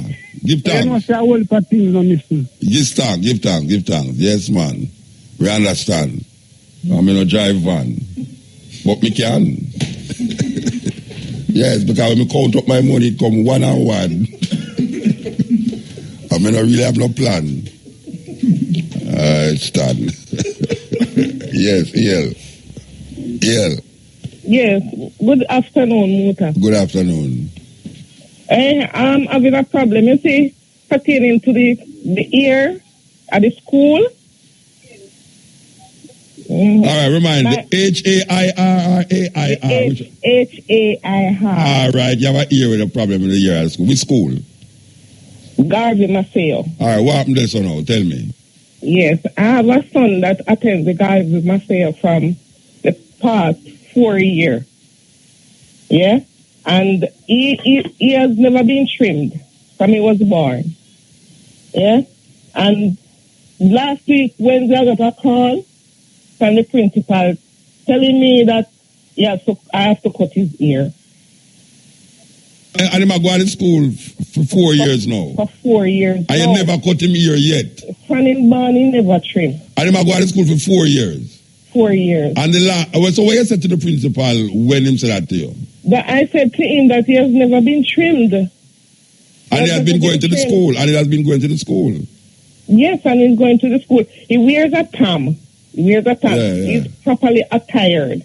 Yeah. I've never got a report that his clothes is dirty or he pull a knife or a gun or anything. Never been rude to any teacher. So when the principal say, when you said to them, 4 years, no matter go to school and him never trim it, what the principal say? Well, her argument is that he was bleaching, so he had to come on and get back his color, plus he had to trim his ear. And she said, wait, to me, when I went down there, hold on. Let me get something clear right now because it sounds confusing to me. You talk to the the principal about the ear. Yeah. And it's 4 years the student go to the school and him have him ear not trim. Yeah. But in bleach. Yes, he was rubbing his face. No, I'm not asking if I'm rubbing face. I'm asking if your son bleach. Yes. You are the mother. You are the mother. Yes, I'm the mother. How much year old the son is? He's 16. And you stand up. Oh, you're 16. No, he's not living with me. But he's not living far because I spoke with him about the bleaching because I don't like it. How him say to you? Him saying stop. Him stop bleach? Yes. And him go to school with the bleach face? Yes. And now you talk to the teacher, know what the teacher said to you, what? What the teacher say? I'm to take him home, let him color come back. All right. And have his ear trim. Okay. But all the while you never talk about the ear? No. And how long ago now him a bleach? Just over the holiday. What? Him a bleach over the holiday? So she has now say the bleaching over the holiday now, he must go home and wait till him color come back. But now she got add now say he must also cut off him ear. Cut his ear. Him no locks. And this ear is him locks, me ask if him locks. Him locks or him twist up him ear. No, the ear is twisted, rope twist. Oh, rope twist. Yeah. All right. So now the teacher now have a problem. You have a problem too because you have your son and his son a bleach. Teacher say must go get back him color. Yeah. And now she also say him at the ear twist up, so she need to cut off him ear. Yeah. So what you think should have happened now? Tell me what you think should happen. They shouldn't stop him from what? From having ear or stay. Yeah, because, so it matter. That is how we're born with it. So what happened to the bleaching part now? Well, I'm against it because his color is coming back. Oh, him color come back? Yes. How can him stop going to school now so him color come back? Yes, because she say I must make him do chores in the yard and make him walk in the sun. I make him color come back. Oh, she must make him walk in the sun and make him sun come back? It make his color come back. Yeah. So his color is coming back. All right, so here what I say to you now. You're going to make him color come back, I can't turn and say, and send him go back to the school. But she say I'm touching his ear. Yeah, but me hear what you said. Why you call me? Why you call me? Tell me. I need your advice. You know, that's why I give advice. That's what I say. Make him color come back. Yeah. And go back to the school. Yeah. All right? And then the teacher will tell you now, it's one or two things. It's really the bleaching she did a fight against. But true, not to look on the ear now. She said the bleaching and the ear no match. Yes. Because the ear look like something, like a black thing, but the bleaching thing look like a white thing. Look like a white thing. So maybe she has said to you now, say, why you say, the bleaching thing and the locks thing no work, you know. So you have to do. Get him back black and cut off back him ear. So may I suggest, how long the color take to come back, by the way? His color is coming back. It's nearly about 2 weeks or so. So at 2 weeks them not go to school? At 2 weeks them not go to school? From last week Wednesday. Wow. He's home. And which home him there? Which home him there? Your home? He's at... I'm not living far from where he lives. So who him live with? Who him live with? He's living with his father. So wait, so let me ask you a question. You not talk to the father about the bleaching thing? Yes, I spoke with him about it. What the father say? What the father say? He said talk to the little boy in here. No, man, not the whole hand, man. The bleaching. No, you can't hide bleaching, man. Let me tell you something now, man. Because them things sound like madness, you know. You are the mother, and you don't like it. And the father talk to him, and the father say, him can't do nothing about it. No, he never say him can't do anything about it. He say talk to him about it. And nothing happen. Yeah, then the bleaching. But him and no father, man. Him and no father then. It come like you and no mother neither. Because I understand. Mother and father, 16-year-old are bleach, and you can't do something for make the youth stop bleach. A teacher forgot to tell you to stay home to pick me. Then only always a curse the teacher. No, I don't curse teacher. Yeah, but when I say no, it kind of sound weird to me. That is a teacher, I forgot to make your son stop bleach. And you are the parents, the mother and the father are the parents. And you couldn't make them stop bleach. The mother can't make the son stop bleach. The father can't make the son stop bleach. And him have to go to school to make the teacher. So the teacher not the picnic, the teacher not the parents. Him not live with the parent, the teacher. What him do? He do it over the holiday. No, me no business when him do it. Me no business when him do it. Him go to school with it. Him about it. Yeah, and not happen. And when you talk to the father say him talk to and not happen. Him talk to him about it. So him not have any bleaching there, because bleaching them done. No, I don't care which part him have. No, but you talk about when him get bleach or when the fact remain that the father talk to him, the mother talk to him, and nothing happen. I know the teacher have to talk to him, but you are called now about here and now check the bleaching part of the thing. Because if me never did mention certain things, no, you wouldn't tell me about the bleaching part. No, I was going to tell her. Yeah, but before you start thinking about the bleaching, no, you think about the teacher tell you must cut off him ear. The teacher tell you says a bleaching thing I go on so and the ear no match a bleaching thing, cut all whole and everything. So may I say to you now, when the color come back, send back the youth go to school. Yeah. I just simple that because obviously not a Rasta youth. You know, so she can't say a Rasta, dirty head Rasta. You understand? So you need to make the youth color come back according to what you are saying. Yeah. And can't send back the youth go to school. Because me don't understand how father and mother attack to people. You a 16-year-old, a mother and a father. I saw Jamaica run now all the same, believe you me, because I'm going to want to back you if you talk too hard to him too. Yeah. Me talk about, not the father me talk about, you know, the son me talk about. Okay. You ever fight? You never fight yet? No, man, he's very quiet, you know. He's quiet. Yeah, man, that's how it's going on. Silent river run deep. He's very quiet. Even when I go to school, they say they don't have any because he don't talk much. Yeah, and all of that. That's what me did say too. My mother never knows me cuss bad and she got some slash. And when my mother got some slash years, and she never knows how me create some of the bad with them. So, so the quietness, I'm not for doing nothing. I understand. So when I say to you now, get back the skin color and see what will happen when you can't go back to school. All right? All right. Yeah, and tell the father, say, he must be a father, man.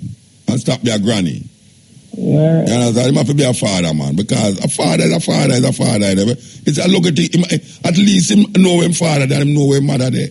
Yeah. Some of we don't know his father there.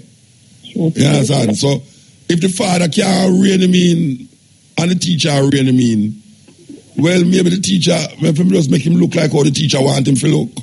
Because obviously the teacher become parents and all. So if the teacher is now the parents, maybe you should really listen to what the teacher saying and say, okay, stop the bleaching and cut off from here and him come back to school. I mean, what can I say? Is the teacher become the mother, so and the father? Because the mother and the father not doing the mother and father work. You understand? So anytime you get that set together, call me back again, make me hear. All right. Because you go to I yes, I know the teacher will give him lunch money too.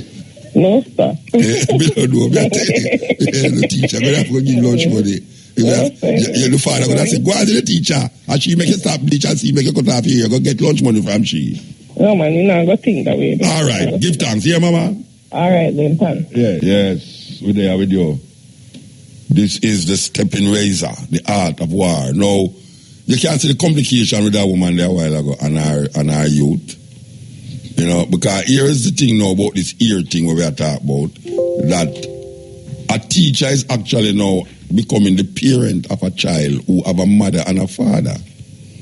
You know, I can't sympathize with no family where a little 16-year-old a bleach and the two parents them talk to that child and can't get no result. And then you call the radio station now to say the teacher, after the youth never trim yet, the teacher tell him must trim.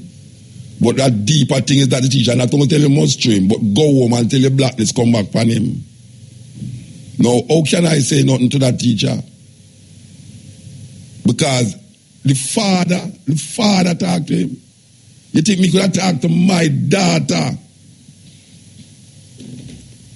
and me not get no result? I mean, never beat my daughter yet. Never beat her. Me never take up a belt and lick her or thump her or whatever yet. Much less now. No, it's a terrible thing, that, man. Because the teacher now, the teacher has become the parent. The teacher has become the parent where the child is bleaching, and you is more concerned with the teacher tell you say must cut off him ear. I mean, really, you're bleaching, your son a bleach and him ear never trim it, they have come and say, but the teacher tell me he must come to school unless him ear cut off. If I never gone down deep in night, I wouldn't even hear say my bleach neither. 16-year-old. 16. I tell my little friend Jody, say, Jody, believe you me, you look so nice and pretty with your blackness in here. That any day, Jody ever come inside us, with her face look different from how it look there now. Because you look like she wear enough makeup to you. You wear enough makeup? Hey, tell me, you wear makeup or you don't wear makeup? A little bit. You apply. You don't wear no makeup? Okay, all right. And look how you look pretty. So me just, no, where you wipe out your eyebrow for? What do I? Look at now, I tell you, say, one day me come inside there, so. You know, say, you that make me stop work at IRFM. Yeah, man, you that make me stop work at IRFM. Because when I say, no, me can't believe such a nice little girl like that. Go do her face, so. Me go to stand up on the pool out this and jump off. Yeah, man, that's what I'm going to do. I'm going to stand up on the pool and jump off. Me say, me know I'll win. Would that help me? Aye, win. Aye.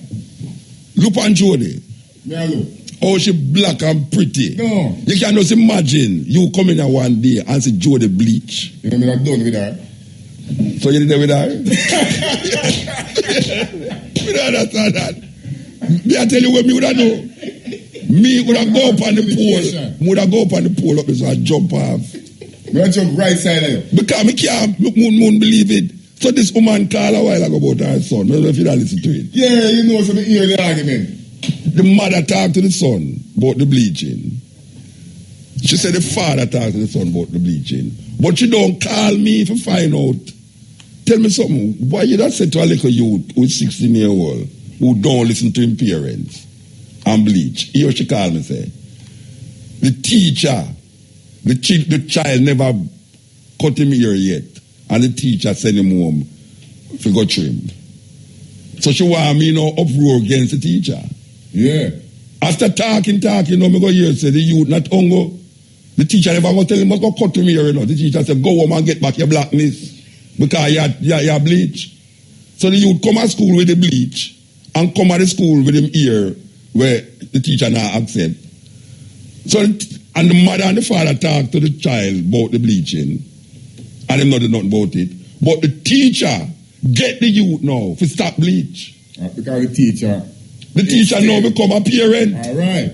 So me I say now, if the teacher become a parent, you couldn't want to come call me for me go rise up against the teacher about the ear. Maybe it's a good thing for cut off the ear too. Because out of everybody, and the teacher alone, me see a champion. So that me I say. So me couldn't really go take up for parents this. So parents know where your children are do, man. And that 16-year-old, if you have a 16-year-old youth and you now listen to you and the father have to sit down and figure out something. Right away. Yeah, man. If you have a 16-year-old and you don't like where I do, and you and the father cannot sit down and figure out something, then, may I tell you, it's a sad state of affair. Because me ask the mother if the youth have a backside head. Because that's the only thing now me ask say, could that possibly know is that the thing? She said no, but no sir, that's not acceptable. So the youth, 2 weeks now the youth not go to school, she said. Because I might try to get back the blackness. And I said, the blackness will come back, the blackness will come back, you feel good, the blackness will come back and say, the teacher work. The teacher work is accomplished. She getting back the blackness. No more tell you know, so that part is kind of unfair though. Which part? The part about the youth to go home and get back in blackness. Because guess what now? If them have a white youth in the class, and the white youth over the summer now go nickel for the whole summer. Yeah. And still going to son for the whole summer. I know the same thing that man. Baby said no. Wait, come out here, man. What time your program start? 5:45. Come back at 6 o'clock. Come out here. Leave. You have your scammer bridge in them. Come out of the studio. Come out of the studio, man. You have a scammer bridge in there. We're going to leave the studio, man. You know, so I'm going to put a lock on the door there. Because I don't know where you are saying it all. No laugh again. No, me not laugh again. That may hurt me, but I don't know laughing matter. That's a police business, no. Me should I lock you up for that, you know, weird. That's such as them foolish say, no. Anyway, this is the Steppin Razor. The time is 5:30. We have a little shit of time left. All right, click it. Yes, Steppin Razor. We're there with you. Yes, Ian. Yes. Yes. Alabama, DJ K. Boy, DJ K, what you do, man? I'm there, man. What you do? Oh, now go outside America, man. Why? I want to tell you some police had pulled me over, man, because it's all Nigeria. 3 of them, 4 of them. Pull you over? What? And what happened? Yeah, but I use them where me know still, like, where come when me do work. You mean the police, you know the police them? Yeah. Okay. You see the woman who paint herself white? She go down the hardware. Yeah, she go down the hardware so I paint the whole hard skin white. Such a more safer in America looking like this. Yeah, that's it reach. You never get some bad words, you know. May I tell you, man? Terrible. Why so much thing are going? Why me have to big up Duke BS? You know, Duke BS saved me last week. What did I do? Where am saved you from? What happened? Yeah, it's like midday I go Atlanta and it's like the phone, yeah, what's a GPS after I use a 6 hour I have to drive. GPS now or phone now or something that you do BS, go up on internet path and Google and show. Give me directions Alabama to a place that I'm going in Atlanta and send it to me quick. So I send like the written instructions. I said, no, the phone I can't send me the written instructions. I have to send me a map layout. You know? And I said, Let me ask you a question. What happened to the good old going around pharmacy and get one of them paper map where you open out and you know which part you're there? What them think the whole time dinosaur business that? A dinosaur thing. That. So you have to call England, that England can send you a direction to go from Alabama to which part you go, Atlanta? You see me fast, because I just have an intent, me just boom and catch you. Okay. All right, well, big up BSC, so. Big up BSC for help you that. Yeah, so, me have to give thanks to you for giving me the book about the King James thing, the demonology. Yeah, it's a very revealing book. I just skim through it still, I don't start reading it properly yet, but it's a very revealing book, and I want to say, only people don't even know that. Say King James did have a book named Demonology. A very superstitious man. James, when Calvin I write in that Bible, instead man obsessed with witchcraft. Yeah, obsessed man. Hold on, man. We talk about Obia. King James never had no Obia nothing, man. Obia African thing. Well, man, really choose the word right, man. King James never had no Obia nothing, man. And me in the Obia thing, King James never had no Obia. My Obia and King James thing a different thing. When me got St. Thomas and St. Thomas come to me, a different thing. You understand? So nobody come tell me about King James, they did that Obia. King James into witchcraft and demonology. That is what King James did. And him write a book named Demonology. King James the First, anybody don't know what we are talking about. King James the First, you see a man where we don't have the version of him Bible in our house. Him have a book named Demonology. We show how him superstitious nature make him do evil things because him think that way. Yes. And him and Shakespeare was girlfriend and boyfriend. William Shakespeare. Yes. King James and William Shakespeare was girlfriend and boyfriend. I don't know if it's girlfriend or boyfriend, but boyfriend and boyfriend. I wouldn't say girlfriend and boyfriend. Because there's no girl in that. There is no girl in that. There's no girl in that union. Them work out. Them work it out. Trust me, them work it out. Them work it out, man. Them work it out. I mean, when we say work it out, they work it out. So you go on. Hey, somebody call the police if you have a problem in Jamaica. Call the police, tell the man, say, if you run in the hospital yourself. If you work it out himself. I don't want to laugh again, Virgin. What kind of thing that? Anyway, so when you come back to Jamaica? I don't know, I have to see what's going on, All right, sir. You better make sure your papers them are right, in case Trump win. Make sure your papers are right in case. Make sure your papers are right in case Trump win, Wait up, me could have go vote. Me could have go vote. Oh, you could have go vote. See, no, you're legitimate, man. You're legitimate. I could have go vote, but never right still. All right, give thanks. Yeah, the book, when I finish that about the book, then I say me grow up really want to have a book library like you, really and truly. A book library like me? Yeah, man, me really want, when I grow up, I would like to have a book library. That is very inspirational. That is very inspirational to say that. I tell you, man, you know, cutting edge, we have to talk more about the book then still, you know? Yeah. Well, it's on YouTube for people see it. Right now, my host, the man, come shoot it, yeah. So, but when more time we take a book, them and analyze them and give the people, man, you know, a synopsis of what really are going. Yeah. You know, I go more time, a man wants to understand it. And my library full of all the thieving book too, you know. Yeah? My library full of all the thieving book. People give me a book and I don't give them back deliberately. Like how make it Gavin a book the other day. Make it Gavin a book the other day and him say, boy, I'm like, give me a book for reading. And I say, all right. Him say, one of my book, like me write book. Wait now. So I give him the book. About a month ago, I gave him the book. Yesterday, I call him and say, you're supposed to done read the book. Now him say, boy, you want to see me busy, you know. Gavin, bring back my book, come give me. Come you don't read it. I come on, like you want to come impress me. Bring it back. Yeah. Yeah. Anyway, we are moved. Trust me, we are moved. All right, give thanks. Yeah. Thanks. All right, give thanks. Yeah, man, that bridging there is really a generous bridging. Him there, the Peter, not the Peter Touch, where them the Marcus Garvey thing the other day, and him just come give me a book, and the book is where a book when I talk about on the radio, where people go the other one, now when we talk about King James and book, because the only book people know about King James is the Bible. Well, trust me, demonology, King James the first, serious book. And when I say serious book, I talk about serious book. Understand? There's some revelation in night about the man where you don't even know. Say, it's King James, translate the Bible. This is the Steppin Razor. Here we go now. You know when I play this shoot, every time we have played, we have to stop it. Give thanks to Shamara and Jody and Young and Brian O'Brien. Give thanks to me hungry. It was really, I tell you, my head still hurt me. If I man they would talk about the police, tell himself was going to catch the bad himself. I love Cuban, my brethren. You understand? Okay, so, and we who come pushing some little foolishness from my program a while ago.